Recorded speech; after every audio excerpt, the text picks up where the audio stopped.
comenzar este curso de economía básica, comenzaríamos hablando de la palabra economía. ¿Qué es economía? Claro, para las personas que tienen experiencia, saben el origen de la palabra, la etimología de la palabra. Como todo lo bueno ha venido de Grecia, la palabra economía, que es algo bueno, también tiene dos raíces griegas, ¿cierto? Oikos, y el otro es nomos. Oikos significa casa, muy bien, casa o hacienda. Dinero, dicen. Casa o hacienda. Y nomos, administración. Entonces, si te preguntan, etimológicamente, ¿qué significa economía? Administración de la casa. Uno tiene que entender de dónde viene esto de la administración de la casa. Como yo te lo he planteado, eso viene de Grecia. Es que para, por ejemplo, un ciudadano ateniense, una persona que tenía muchas riquezas, un ciudadano ateniense tenía hacienda, esclavos, todo eso, necesitaba saber y aplicar el principio de oikonomos, porque necesitaba saber administrar correctamente los recursos que tenía. El oikonomos era un principio que planteaba Xenofón de que toda persona debe plantear o aplicar en su vida, saber administrar los recursos que tiene. De eso se trata el principio de oikonomos, que hoy en español le llamaríamos economía. ¿Quién planteó este término entonces? Xenofón. Ok, pero vamos a darle una definición científica a la economía. Sí, porque hay que ser sincero, no vas a ir a tu casa y vas a decir, aprendí economía. ¿Qué es la economía? La administración de la casa. No vas a decir eso, no tendría mucho sentido. Hay que darle una definición. Planteamos primero de que la economía es un conjunto de conocimientos acertados socialmente en un espacio y tiempo. Así que, ¿cómo se llama a los conjuntos de conocimientos acertados en un tiempo y en un espacio? Comienza con C y termina con A. Ciencia, ¿no? Es una ciencia. La economía es una ciencia, pero su objeto de estudio no está en la materia y no está en el espacio. Su objeto de estudio está en las personas. Es una ciencia social. Una ciencia social que estudia. Ahora vamos a utilizar la definición de un tal Lionel Robbins, que es un economista del siglo pasado que planteaba una forma de definir la economía de la manera más simple y dinámica para estos tiempos. ¿Ya? El planteamiento, la definición es de Lionel Robbins. Recuerdo lo que voy a preguntar. Lionel Robbins. Ciencia social que estudia, dice él, ciencia social que estudia la administración eficiente de los recursos escasos frente a las necesidades ilimitadas del hombre. ¿Quién lo planteó esto? ¿Quién? Lionel Messi. No. Lionel Robbins. Dice, para él, es una ciencia social que estudia la administración eficiente, y vamos a subrayar esta parte acá, administración eficiente de los recursos que son escasos. Esto también lo vamos a subrayar, es importante. Frente a las necesidades limitadas, esto también lo vamos a subrayar. Estos tres conceptos son importantes. Así que es la ciencia que estudia cómo administrar eficientemente los recursos que tenemos frente a las necesidades que siempre abundan aquí. Entonces, para entender este concepto, uno primero tiene que entender que se supone es una necesidad. Mira, una necesidad es una sensación de carencia. Es aquella sensación que implica que tú sientes que algo te falta, que algo no está bien en tu realidad. Por ejemplo, el hecho de que tú a las 12 del día quieras almorzar. Esa es una necesidad. Necesitas alimentos. Es una necesidad. La economía plantea de que el hombre tiene infinitas necesidades. El problema es siempre de que, a pesar de que se satisface una necesidad como alimentarse, se va a repetir. Siempre hay necesidades, siempre hay necesidades. Estas necesidades son ilimitadas, dice Dios. Y es un problema. ¿Por qué el problema es que el hombre tenga necesidades ilimitadas? Este es un problema. Si el hombre tiene necesidades ilimitadas, siempre quiere satisfacerlas, porque somos personas de placer. Buscamos el placer y queremos satisfacer necesidades. ¿Sí? El problema es, como el joven por ahí dice, su experiencia lo avala. Como el joven por ahí lo dice, el problema es que el hombre tiene recursos escasos. Y los recursos escasos son los que satisfacen las necesidades. Entonces, vamos a poner acá, este es el problema. El problema es que nosotros tenemos recursos escasos o limitados, ¿no? Y el problema es que los recursos son los que satisfacen necesidades. Cuando tú tienes hambre, ¿qué necesitas? Esos son recursos que son escasos, dice la economía. Entonces el hombre siempre se plantea un problema. Tiene pocos recursos, pero tiene necesidades limitadas. ¿Qué estudia la economía? Una administración eficiente, la mejor posible. Una administración correcta de estos recursos que son escasos. Porque estos recursos que son escasos son los que satisfacen las necesidades. ¿Correcto? Ese es el objeto de la economía. Ese es el sentido de la economía. El sentido de la economía es solucionar este problema. Este problema es el problema económico. Si te preguntan, ¿cuál es el problema económico? El problema económico es fácil. Necesidades ilimitadas, recursos escasos o limitados. ¿Cómo se llama eso? También le pueden llamar la escasez. Como quieras. O sea, nuestro problema es que siempre estamos frente a necesidades ilimitadas y recursos escasos. Imagínate, ¿no? Estás acá y como tú sabes, Perú está saliendo de un problema, ¿no? Con los guantes. Imagínate que tú estarías viviendo en Huachipa, o en Carapongo, o en Chosico, ¿sí? Y que antes de las lluvias te inscribiste para tu ciclo de anual San Marcos, bloque de... Voy a postular acá. Pero el miércoles, pues, uno no sabe por qué pasan las cosas, pero el miércoles y el jueves y el viernes tu casa desapareció por el río. Pero eso puede pasar, ¿no? Entonces, se fue de tu casa con el río. ¿Estudiarás? Poco probable que estudies. ¿Por qué es poco probable que estudies? Porque básicamente vas a tener más necesidades. Y como tus recursos son escasos, vas a tener que priorizar qué necesidades satisfacer. Entonces, obviamente vas a satisfacer las necesidades más intensas y más básicas, como alimentación o vivienda, ¿no? Reconstruir tu vivienda, antes que estudiar. Tal vez lo postergarás para un año más. Este es un problema grave, porque nosotros tenemos el problema de la escasez. Problema que se repite y se repite, sobre todo para un país como el nuestro, ¿no? Que es un país de escasos recursos. Por ejemplo, hace una semana, ya hemos hablado mucho, pero hace una semana se planteaba, tal vez no debería haber Juegos Panamericanos. Tal vez el dinero de los Juegos Panamericanos deberían irse a la reconstrucción de ciudades. ¿Quién planteaba esto? Muchos congresistas. Pero la opinión pública, ¿qué dice? Un 48% está de acuerdo y un 52% no está de acuerdo según dichos acuerdos. ¿Qué quiere decir? Que un 48% de las personas están de acuerdo con que no haya Juegos Panamericanos y que por lo tanto se reconstruya Piura con ese dinero. ¿Por qué tenemos que tomar esa decisión de o una cosa o la otra cosa? Porque los recursos son escasos. El problema de la escasez. Entonces, ¿por qué te digo esto? Te digo esto porque la economía me ayuda a tomar las mejores decisiones. La economía me ayuda a decidir si es correcto, solo elegir uno, tal vez podríamos hacer mejores modificaciones, tal vez podríamos aplicar el presupuesto de mejor manera, porque ellos estudian la administración eficiente de los recursos. Entonces está claro el problema de la escasez, ¿cierto? ¿Tú tienes escasez o no tienes escasez? Sí, un millonario tiene escasez. Imagínate que yo me gano la tinta. Es multimillonario, marketing qué. ¿Tengo o no tengo el problema de la escasez? ¿Tengo necesidades ilimitadas? Sí. ¿Tengo recursos escasos? No, profe, ¿tengo recursos? No. Siempre hay un problema con las necesidades. ¿Sabes cuáles son? Que siempre vuelven y siempre aparecen más. A pesar de que yo me alimento todos los días, siempre voy a tener hambre. Siempre me vuelven. Las necesidades son ilimitadas. Y los recursos son escasos. Además voy a crear nuevas necesidades. Claro, para ti tal vez con $1 millón, tal vez es que no tienes problemas de escasez, pero cuando tengas el $1 millón vas a querer más cosas diferentes y con mayor valor. Porque las necesidades son así, aumenta y aumenta y aumenta. Y por último, el tiempo es limitado, el tiempo es escaso. No vas a gastarte todo ese dinero en una vida.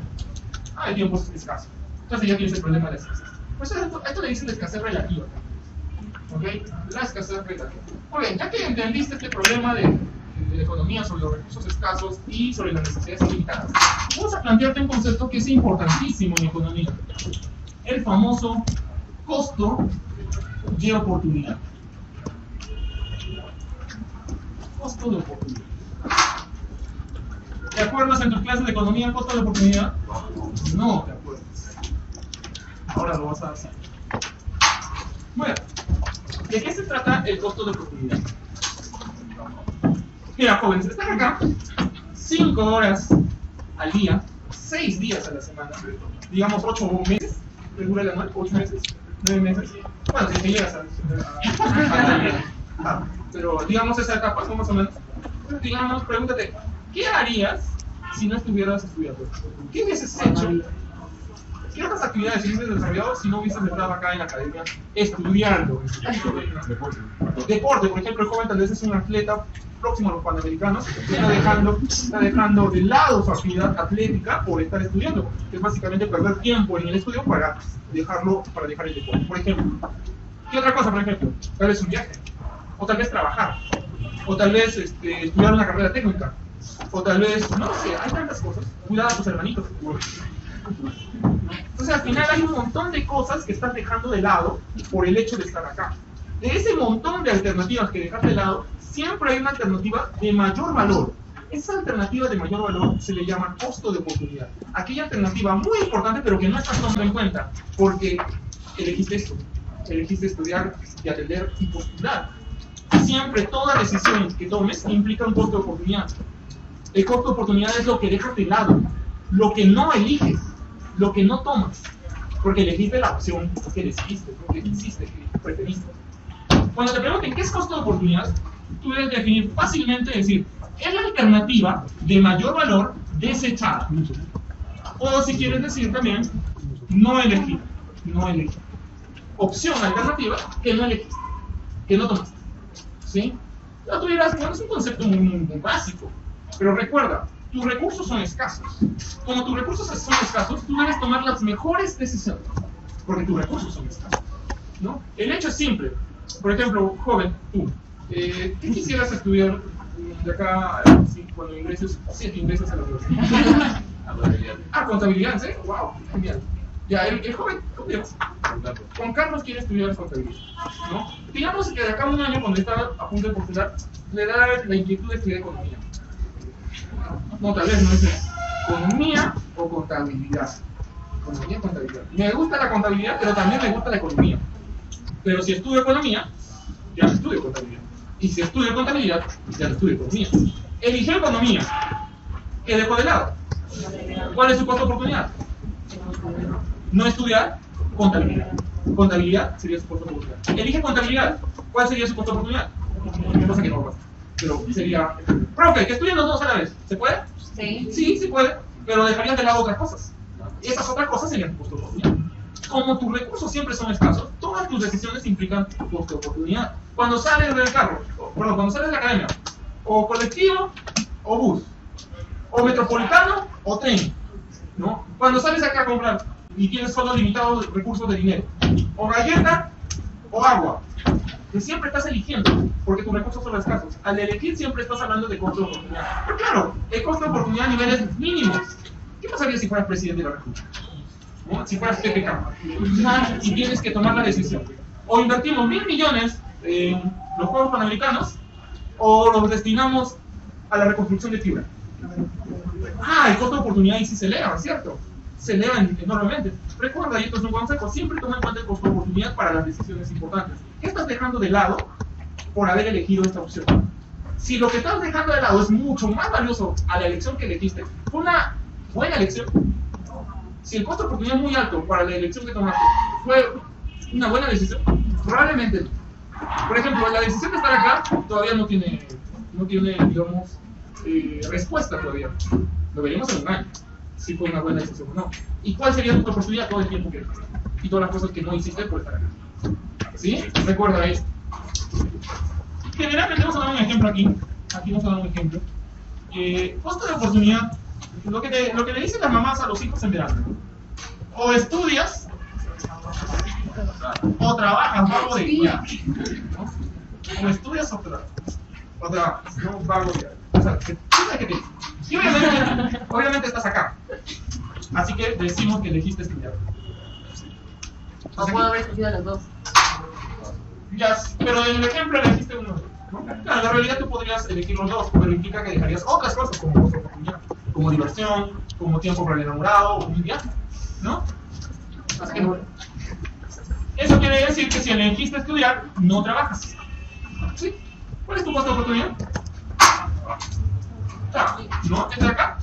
Costo de oportunidad. El trabajo que no vas a hacer, costo de oportunidad. Además, si alguien quiere ser más específico, el costo de oportunidad es el dinero que no vas a recibir por no trabajar. Entonces, recuerda esto. La economía es una ciencia que me ayuda a tomar decisiones. ¿Sí? Es una ciencia que me ayuda a administrar eficientemente mis recursos, por lo tanto me ayuda a tomar bien mis decisiones. Por eso a la economía también se le llama la economía la ciencia de las decisiones, o la ciencia de las elecciones. Le vamos a poner acá, la economía,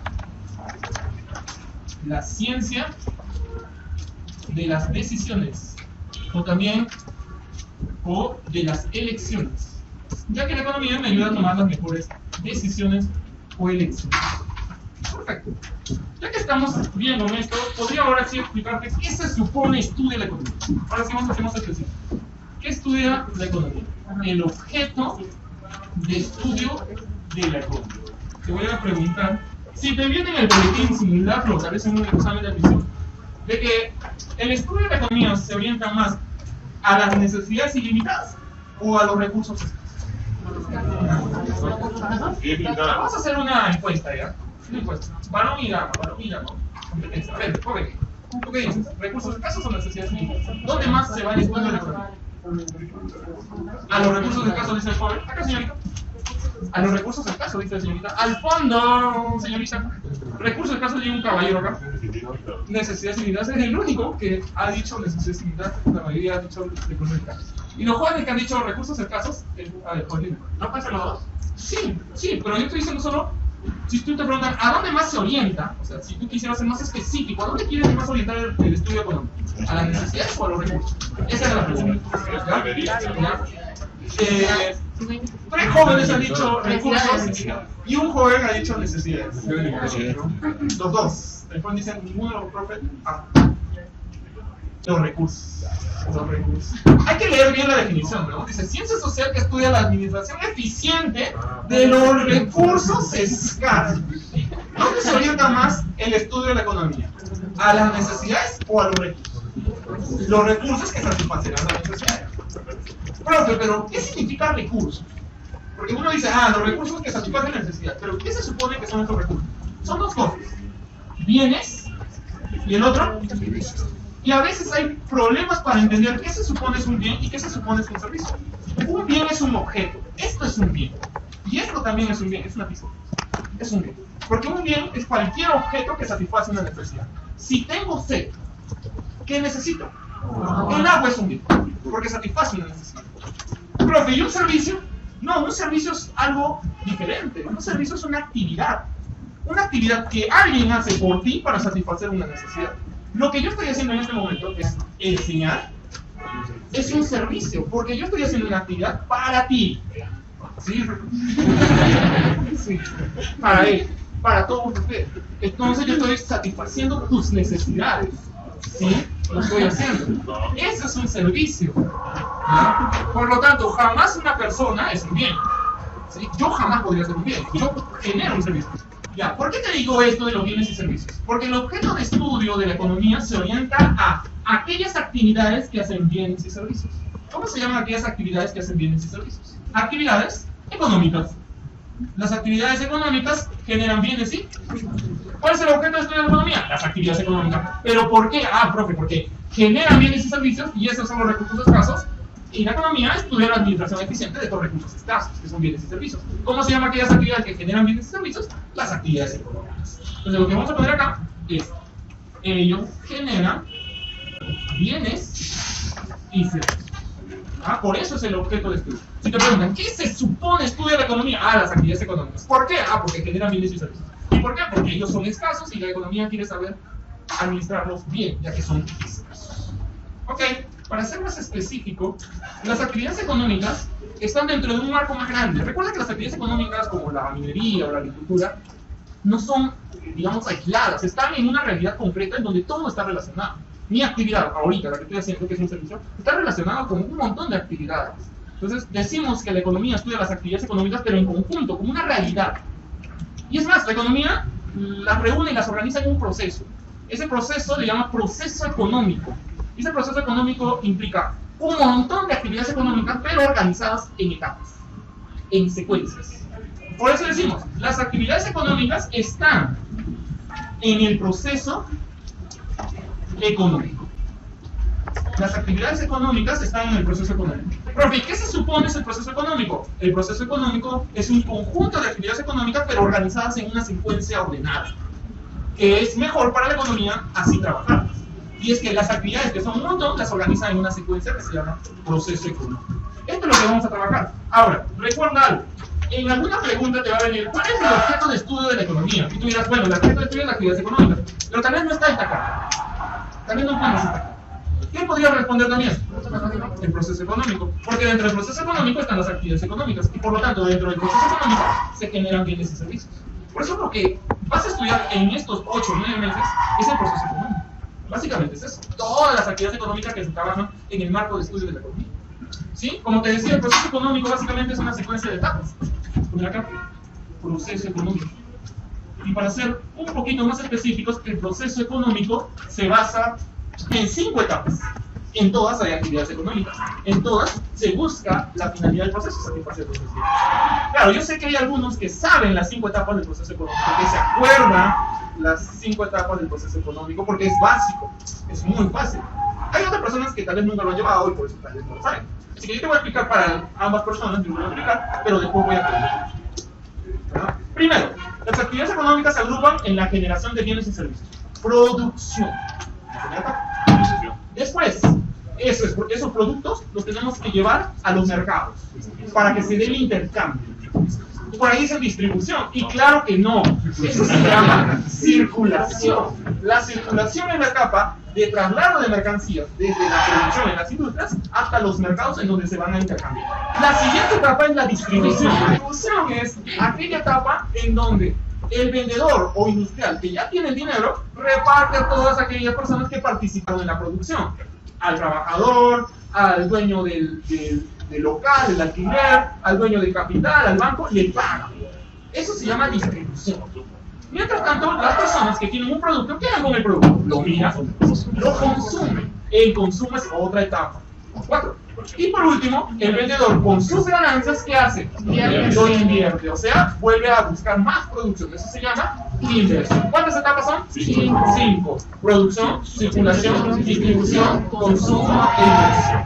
A ver, vamos a preguntar específicamente. Ese orden que yo te he planteado no es un orden, digamos, a rajatabla, ¿no? Digamos, así, sí o sí se tiene que cumplir. No necesariamente, pero es un orden didáctico, así que es mejor trabajarlo en ese orden.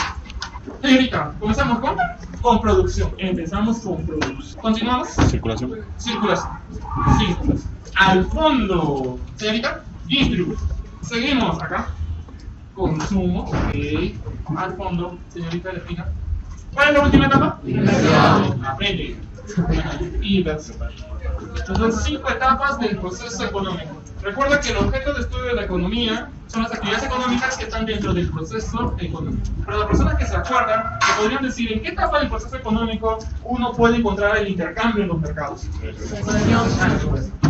¿Y en qué etapa del proceso económico uno paga los salarios? ¿En qué etapa del proceso económico se satisfacen las necesidades?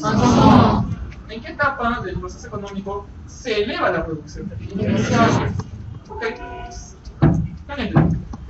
Sí, la idea es simple, ¿no? El proceso económico es un tema aparte, es un tema grande para explicarlo muy ampliamente. Y eso lo vas a llevar en una clase posterior, y después lo vas a llevar por separado, por ejemplo, lo vas a llevar a lo largo de tu ciclo. Muy bien. Ese es el objeto de estudio de la economía, el proceso económico. ¿Ya? Muy bien. Los fines de la economía, joven, los fines de la economía se trabajan en base al estudio científico. Recuerda tú que como cualquier ciencia, toda la ciencia trabaja en un ámbito teórico y un ámbito práctico. Por ejemplo, ¿no? Digamos, supongamos que ingresas a la universidad. Supongamos que ingresas a la universidad y que eliges una carrera X, ¿no? Una carrera X. Y por lo tanto, hay años de estudio de preparación, cursos generales, cursos específicos. Pero eso es preparación teórica. Al final llegará un curso llamado prácticas preprofesionales y después tu primer trabajo en el ámbito donde has estudiado. Como dicen algunos, es llevarte a la cancha, ¿no? Es aplicar lo que sabes. Entonces, como cualquier ciencia, tu carrera también trabaja esos 2 ámbitos. Teórico, lo que haces en teoría, y llevarlo a la práctica, ¿no? A la realidad. Bueno, la economía es una ciencia social que trabaja el enfoque teórico para llevarlo a la práctica. Entonces, básicamente es eso lo que vamos a trabajar. Cuando te preguntan, ¿cuántos fines tiene la economía? Bueno, la economía tiene 2 fines nada más. Un fin que es teórico y el otro fin que es práctico. Ok, continuamos. Entonces hay que entender primero la razón de ser, o sea, de qué se trata para después explicar con ejemplos los casos. ¿De qué se trata el fin teórico? Como toda ciencia, la economía busca hacer conocimiento científico sobre la realidad. O sea, su objeto o su fin teórico es hacer teoría. ¿Qué se supone que es hacer teoría? Es crear conocimiento científico. Ahora, aquí surge un problema, porque la economía no es una ciencia que, por ejemplo, trabaja fórmulas con respecto a entes abstractos. Por ejemplo, la economía no trabaja, por ejemplo, con una fórmula con Pitágoras, ¿no? ¿Por qué? Porque es algo abstracto y la economía trabaja con cosas de la sociedad. La economía tiene que ver la realidad y de ahí aplicar conocimiento. Describe la realidad y sacas leyes. Un ejemplo nada más. A alguien se le ocurrió observar a las personas y ver, oye, las personas cuando ven el precio subir, compran menos. Y cuando ven los precios bajos, compran más. ¿Es correcto o es incorrecto? Alguien dijo entonces, a mayores precios, menor cantidad demandada. Y a menores precios, mayor cantidad demandada. Ley de la demanda. ¿Quién lo hizo? Alfred. ¿No? Planteó una ley, pero esa ley, a diferencia de un teorema con Pitágoras, es una ley que deriva de la realidad. Porque observa de la realidad y saca el conocimiento científico. Porque eso es lo que hace la economía. Su fin teórico es hacer conocimiento científico, pero de la realidad, de nuestra sociedad. Porque la economía no trabaja en cosas abstractas. Entonces lo que vamos a decir es que sí, hace conocimiento científico, pero de la realidad económica. Y en esta realidad económica estás tú. ¿No? Esta realidad económica estás tú. El fin teórico es crear conocimiento científico, pero de la realidad, de nuestra realidad. Por eso muchos dicen, ¿cuál es el fin teórico? Bueno, el fin teórico es elaborar. ¿Qué cosa? Teorías, leyes, modelos. Pero ¿qué se supone que son las teorías, leyes y modelos? Conocimiento científico, pero de la realidad económica. Eso es teoría, leyes y modelos. Profe, pero ¿cuál es la diferencia entre una teoría, una ley y un modelo? Porque hay diferencias. Mira, una ley es básicamente una descripción de una parte específica de la realidad. Como te decía, la ley de la demanda. La ley de la demanda es la que explica el comportamiento del consumidor frente a una variación de los precios. Es una explicación específica de parte de la realidad. Mientras que la teoría implica conocimientos alrededor de una ley. La famosa teoría de la demanda, que no solo habla de la ley de la demanda, sino sus factores y sus consecuencias. Entonces podríamos decir que la ley es una parte y la teoría es el conjunto. Un modelo es algo más grande todavía. Un modelo es una representación de lo que pasa en parte de la realidad económica. Es como decir que el economista quiere representar lo que pasa en la realidad en un papel, como el plano y la carretera. Trata de explicar, mediante fórmulas, leyes y teorías, un modelo, lo que pasa en parte de la realidad. Por ejemplo, hay un modelo que se llama el modelo del flujo circular de la red. Este modelo dice que en una economía hay empresas, y en una economía hay familias. En ese modelo, las empresas le otorgan bienes y servicios a las familias. Y eso es correcto, ¿cierto? ¿Sí? Y a cambio las familias le tienen que pagar, ¿no? ¿Qué le pagan? Dinero. Pero la pregunta es, ¿de dónde sacan el dinero a las familias? Lo que pasa es que las familias le entregan a las empresas los factores productivos. ¿Cómo qué, profe? ¿Cómo trabajan? ¿Dónde trabajan las familias? En las empresas. Y las empresas a cambio le pagan ¿qué cosa? Dinero. Ese dinero va a ir para comprar bienes y servicios. Y todo fluye. Las empresas compran factores productivos, pagan dinero. Las familias compran bienes y servicios y pagan dinero. Y todo fluye de forma circular. Pero esto es una realidad compleja. Es un modelo. Un modelo quiere explicarme una parte de la realidad económica. De forma abstracta, tomando en cuenta leyes y teorías. Por eso decimos eso así. Una ley, parte pequeña de la realidad, una teoría la engloba, y un modelo es una representación más grande. ¿Ya? Básicamente es eso. ¿Okay? Pero al final todo esto es conocimiento científico teórico. Te preguntan, ¿qué es el fin teórico de la economía? Bueno, el fin teórico de la economía es hacer leyes, teorías, modelos. En la práctica es así nada.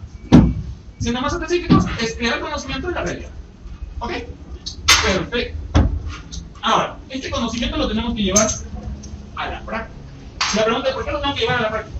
A ver, jóvenes, te cuento, hay una teoría que es la teoría del crecimiento económico. Es una teoría que está de moda, porque es la teoría que trabaja, por ejemplo, en nuestro país. Es una teoría muy aceptada en estos últimos, digamos, 20 años. La teoría del crecimiento económico te dice que los países necesitan producir cada vez más. Que la fuente de la riqueza es la industria, la empresa. Sí, más allá de la empresa para afuera, para adentro, la empresa. Y uno tal vez no entiende mucho este modelo, pero la propuesta es simple. Si hay una empresa, esta empresa contrata trabajadores. Imagínate que comienzas a hacer tu empresa. Tienes trabajadores. Estos trabajadores le tienen que pagar. Con más trabajadores con salarios, habrá más personas dispuestas a comprar en los mercados. Una persona que compra es una persona que gasta. Así, un montón de empresas van a recibir dinero que está gastando esta persona. Así, esas empresas que están recibiendo dinero también tendrán más trabajadores con más personas con dinero. Al final, todas las personas tendrán dinero, todas las personas tendrán acceso a más bienes y servicios, porque producir es la riqueza. Y un adicional es que el Estado va a tener también recursos, porque va a cobrar impuestos. Y como cobra impuestos, va a tener también dinero para hacer carreteras, para hacer puentes, para hacer hospitales y colegios. Así, el país se desarrolla. Desarrollo económico. La base va a ser el crecimiento económico. ¿Y qué es crecimiento económico? Producir más. La base de un país es que tu PBI, Producto Bruto Interno, producción, aumente. Si un país produce más, aumentará su producción, crecerá y por lo tanto llegará al desarrollo económico. Es una teoría válida. Pero eso es hacer teoría. ¿Qué debo hacer con esa teoría? ¿Tengo que llevarlo a la realidad? No. Porque ¿de qué sirve tenerlo en un libro? Ahí decir que la industria es la base y todo eso. Pues se queda ahí. ¿Qué debo hacer con esa teoría? Llevarlo a la realidad. Claro, en práctica misma tal vez tú no puedes llevarlo a la práctica. Tú no puedes aplicar eso. ¿Quién sí podría hacerlo? El presidente, digo. ¿El presidente puede hacerlo? Tal vez. Tal vez el ministro de Economía. Profe, ¿cómo? Incentivando las empresas pequeñas pero peruanas, las MIPES. Sí, si hay más MIPES, hay más personas con trabajo y más gasto. Y bueno, producción nacional. O sea, al gobierno se le tiene que ocurrir la forma como se le incentiva a la producción nacional. Pero lo que yo quiero que tú entiendas es que básicamente el fin práctico es llevar este conocimiento, teoría, a la práctica. Es aplicar la teoría. Aplicar la teoría. O sea, llevarlo a la práctica. O sea, lo que tú has desarrollado aquí, tienes que llevarlo a cabo. Esta es parte de la política económica. Señores, el fin práctico de la economía implica algo más grande. ¿Por qué llevo la teoría a la práctica? ¿Cuál es la razón de ser de llevar la teoría a la práctica? ¿Por qué quisiera aplicar esa teoría del crecimiento económico al PIB? Para que las personas tengan más bienes y servicios que utilizar y al final logren, ¿qué cosa? Satisfacer sus necesidades, porque al final la economía quiere eso, quiere que las personas satisfagan sus necesidades. Jóvenes, el fin práctico de la economía es que cada uno de ustedes logre la mayoría en sus necesidades, logre satisfacer. O sea, que cada uno de ustedes trate de satisfacer sus mayores necesidades, las más importantes por lo menos. Que cada uno de ustedes logre satisfacer sus necesidades. No uno, no dos, todos, o por lo menos las grandes mayorías. Que tú satisfagas tus necesidades, que tú satisfagas tus necesidades, tú no. No, es que todos satisfagan sus necesidades. Todos tienen que satisfacer sus necesidades. Eso se llama, o tiene un nombre ya, eso se llama bienestar general, o el bien común. La satisfacción de las necesidades de las mayorías. Por eso decimos que el fin práctico de la economía es como una visión, una misión al futuro, es la razón de ser. ¿A dónde se dirige la economía? A que las personas satisfagan sus necesidades. Queremos que administren eficientemente sus recursos para satisfacer sus necesidades. Lo que queremos es que logren el bienestar general. Eso es lo que yo quiero como economista, ¿no? Bienestar general, que las personas satisfagan sus necesidades. Ok, jóvenes, entonces si ya planteamos esto, fin teórico, fin práctico, te viene una pregunta y te dicen, Juancito elaboró una propuesta para modificar el desempleo y reducirlo en el país. Él está cumpliendo con el fin teórico o práctico de la economía. Teórico, ¿no? Básicamente es teórico. ¿No? El ministro de Economía aplicó una modificación de reducción de la pobreza. ¿Está buscando cumplir con el fin? Práctico. En el caso del ministro, por ejemplo, ya puede ser una aplicación, ¿no? Eso ya es política económica. Vamos a hablar de los métodos de estudio de la economía. Lo que tú tienes que entender es que la economía, como ciencia, siempre trabaja un método. La verdad que no es un método, son un montón de métodos. Como digo, hay inducción, deducción, hay el análisis, el método sintético, el método estadístico, hay un montón. Bueno, para el conocimiento científico básico se trabaja sobre inducción y deducción, que es lo que te voy a plantear ahora. ¿Ok? Pero yo quiero que tú entiendas que esto se basa en el trabajo del método científico tradicional. Seguro te acuerdas tu tiempo de escolar, cuando te decían, vamos al laboratorio. Y te pedían tu guardapolvo, te pedían tu bata de científico, te emocionabas por entrar al laboratorio, ¿no? Ok. Entonces lo que pasa es que ahí debes haber trabajado el método científico tradicional. De hecho que sí, muchos jóvenes trabajan el método científico tradicional ahí. ¿Te acuerdas del método científico tradicional? ¿No? Sí. ¿Cómo comenzaba el método científico tradicional? Observación, planteamiento del problema, formulación de la hipótesis,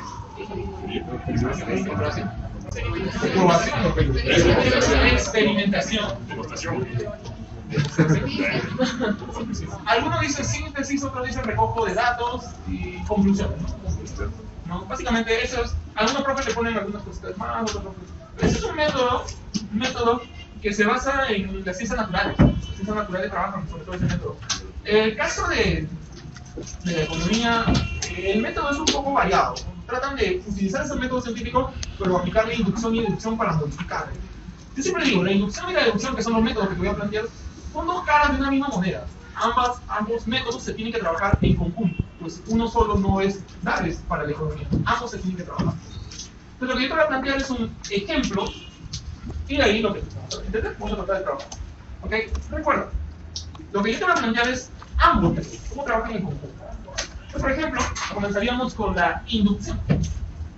Pues imagínate a ti, un joven al cual le mandan a comprar el pan, todos los días tempranito. Compras el pan tempranito y de repente un día en la panadería te dicen que el precio de un pan se elevó a 50 céntimos. O sea, un pan, 50 céntimos. O sea, tú dirás, yo jamás compro, ¿no? Porque yo comer 8 galletas. ¿No? Probable que sí. Pero la mayoría de las personas comprarán. ¿Habrá personas que compren? Sí, habrá personas que compren, como habrá personas que no compren. La pregunta en verdad debería ser, ¿la cantidad de pan vendido aumentará o disminuirá? Entonces, como tú eres un joven ingenioso, ilustre y muy perspicaz, vas a decir, no, pues si el precio sube, la cantidad de pan que se venda va a ser menor. O la cantidad demandada de pan va a ser menor. Es una observación lógica y fácilmente tú has planteado ya una hipótesis. Eso podríamos decirlo como inducción. Así, profesor. La inducción se basa en ir a la realidad, observar, ¿sí? Se plantea la observación aquí, la observación, ir a la realidad, observar un problema y en base a ese problema plantear una posible respuesta, a lo cual le vamos a llamar hipótesis. Eso se llama inducción. La inducción que trabaja la economía es básicamente eso. Ir a la realidad, observarla, encontrar características determinadas y plantear una hipótesis. Por eso muchos a la inducción le dicen, es de lo particular a lo general. Bueno, básicamente es observar la realidad, encontrar patrones sobre un fenómeno o hecho económico y plantear una posible ley que sería una hipótesis. Pero claro, es una parte nada más. ¿Cómo sabemos si tu ley que has planteado es correcta o incorrecta? ¿Cómo sabemos que lo que has dicho sobre el pan es correcto o incorrecto? ¿Se aplicará con la carne? ¿Se aplicará con los autos? ¿Se aplicará con la vestimenta? No lo sabemos. ¿Qué tendría que hacer? Ir a buscar una forma de demostración. ¿No? Te vas al mercado de los autos, a la tienda de los autos, y observas, digamos, un momento en el precio de los autos. ¿La cantidad de personas que compren autos aumentará o disminuirá? Entonces comprobado, profe. Y ahí se compraron los autos. Vamos a la carne. Vas a los mercados y sube el precio de la carne de res. ¿La gente compra más carne de res o menos carne de res? Menos carne de res, también se aplica con la carne. Vamos a la ropa. Vamos a la ropa. Aplicas, sube el precio de los polos, por ejemplo. ¿La gente compra más polos o menos polos? Entonces al final dices, no, sí, pues mi ley se aplica en cualquier caso y al final entonces se comprueba. Mi hipótesis es válida. Pero al hacer eso ya no estás haciendo inducción, lo que estás haciendo es deducción. Profe, ¿por qué? Porque la deducción se basa en llevar esa ley general, a la comprobación de la realidad. Tienes que llevar tu ley a casos particulares y buscar que se aplique y se compruebe. La constatación o comprobación. Comprobación o contrastación.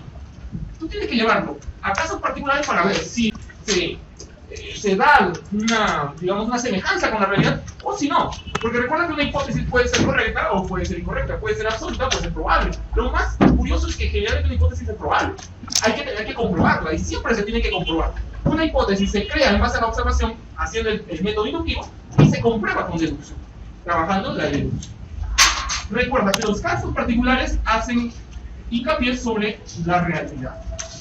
Pues básicamente, inducción y deducción son dos métodos que me permiten trabajar conocimiento científico en economía. Uno para sacar de la realidad algo en base a la observación y plantear mi hipótesis. El otro para agarrar mi hipótesis, llevarlo a la realidad y comprobar. Yo te voy a plantear ejemplos y tú me vas a decir si es inducción o deducción lo que se está planteando. ¿Ok? INEI. ¿Tú has escuchado de INEI? Sí. INEI. Instituto Nacional de Estadísticas e Informática. Imagínate, INEI, por ejemplo, tiene que trabajar los precios en la realidad de como Lima, provincias. Tiene que trabajar el famoso IPC, que es el índice de precios al consumidor. El IPC. El IPC básicamente es un numerito, un coeficiente que me dice más o menos cómo están los precios. Entonces, la pregunta es, ¿qué hace INEI para conseguir el promedio de los precios de los principales productos? ¿Acaso pregunta cada mercado de la realidad para saber los precios? No, es muy poco probable. ¿Qué entonces hace? Bueno, eso es una herramienta. Muestras, ¿no? Trabaja muestras. Va a ciertos mercados, a ciertos lugares y pregunta precio. Y en base a ello plantea el IPC, que es un coeficiente general. ¿Qué método está utilizando INEI para establecer el IPC? ¿Inducción o deducción lo que está haciendo INEI? No le decía yo. Pero ya, tú me dices inducción. Ya, ok, inducción. Ella dice inducción. ¿Tú qué dices, joven? Sí, deducción. Básicamente es inducción. Básicamente es inducción porque observa la realidad y plantea una hipótesis. La hipótesis es el IPC. Claro, eso es inducción, joven. Deducción no podría ser porque no está el IPC de hecho ya establecido, sino recién se elabora en base a casos particulares que se hemos tratado. ¿Ok? Ya. Algunos rostros de confusión. Voy a plantear otro ejemplo a ver si me pueden contestar. No más complejo. No así como que venga como en pregunta. Luchito es un economista reconocido mundialmente. Luchito, a través de los años y a través de sus estudios, ha logrado realizar una tesis. Su tesis es en base a la inflación. ¿Tú sabes lo que es la inflación? La inflación es el aumento sostenido de los precios. Es cuando los precios de la mayoría de productos comienzan a subir. Luchito, en base a su estudio de la inflación, determinó que su tesis se basa en que en un país donde los niveles de inflación sean altos, en ese país el nivel de pobreza siempre aumentará. Con esa tesis se va a Venezuela. Y en Venezuela entiende de que el nivel de inflación es muy alto. Con ese nivel de inflación muy alta, encuentra que el nivel de pobreza en Venezuela ha crecido enormemente en los últimos 5 años. Por lo tanto, dice, se aplica mi ley. Se aplica de que la inflación genera pobreza. Después viene a Perú. Y en Perú dice, en los últimos 20 años, la inflación se ha mantenido en un rango de una cifra. CPCR hace poco estaba celebrando los 20 años de que Perú ha mantenido una inflación de una sola cifra, una inflación moderada. Y ha visto que, Luchito, ha visto que en los últimos años la pobreza ha disminuido en grandes cantidades. Por lo tanto dice, aquí menor inflación, menor pobreza. También se aplica a nivel. ¿Qué método está utilizando Luchito en esta última parte? Básicamente, ¿no? Se sobreentiende, ¿no? Que es que él plantea una ley y que le está llevando a realidades específicas como Venezuela o como Perú, ¿no? Y que está comprobando de que su ley se aplica, ¿no? Es la constatación o la comprobación. Eso sería deducción. Muy bien, jóvenes. Muy bien. Lo vamos a poner acá. Vamos a hacer una definición de ambos. Inducción, después deducción, inducción, deducción. Inducción, método en el cual a partir de la observación se plantean leyes generales a las cuales le vamos a llamar hipótesis. Por eso muchos dicen de lo particular a lo general. ¿Particular? A lo general. ¿Ah? Esto sería inducción. Deducción, método que a partir de una ley general se comprueba en casos particulares de la realidad, ¿sí? Por eso dice, esto sí, de lo general a lo particular. El método inductivo. El método inductivo. Entonces, como tú te das cuenta, ambos métodos son dos partes de un método total, ¿no? Que es la creación de conocimiento científico. Ambos métodos trabajan la economía. Y es que un método no puede ser desarrollado en solitario, no lo pueden hacer, lo tienen que trabajar ambos. Entonces, ¿cuáles son los métodos de la economía? Inducción y deducción. ¿Con cuál planteo hipótesis? Inducción. ¿Con cuál las compruebo? ¿Con cuál encuentro casos particulares y generalizo? ¿Con cuál encuentro casos particulares y los generalizo? Inducción. ¿Con cuál mi ley general puede llevar a casos particulares? Entonces tú tienes que trabajar ambos. Tienes que trabajar ambos. Para terminar, ¿sabías? Eso es lo que me planteaban o me preguntaban hace rato sobre el padre de la economía. Hay un debate ahí. Hay un debate, ¿no? ¿Quién es el padre de la economía? Decían antigua, moderna, contemporánea. Pregunta actual, ¿quién es? Karl Marx. Entonces, ¿sabías qué pasó en 1776? La independencia de los Estados Unidos, claro. Las 13 colonias se independizan en ese año, claro, está bien, ¿no? Pero claro, la economía no va a tardar eso. Pero está bien. En 1776 se publica un libro bien bonito, bien curioso, que se llama una investigación sobre el origen y las causas de la riqueza de las naciones. Bueno, entonces en confianza, la riqueza de las naciones. ¿Ya? Vamos a ver. En 1776 se publica La riqueza de las naciones. ¿Ya? Bueno, eso lo sé. Ahora la pregunta es, ¿y por qué tanto alboroto por esta obra de La riqueza de las naciones? Me parece que la publicación de La riqueza de las naciones se considera un hito en el desarrollo de la economía. Antes de La riqueza de las naciones, la economía no es considerada una ciencia.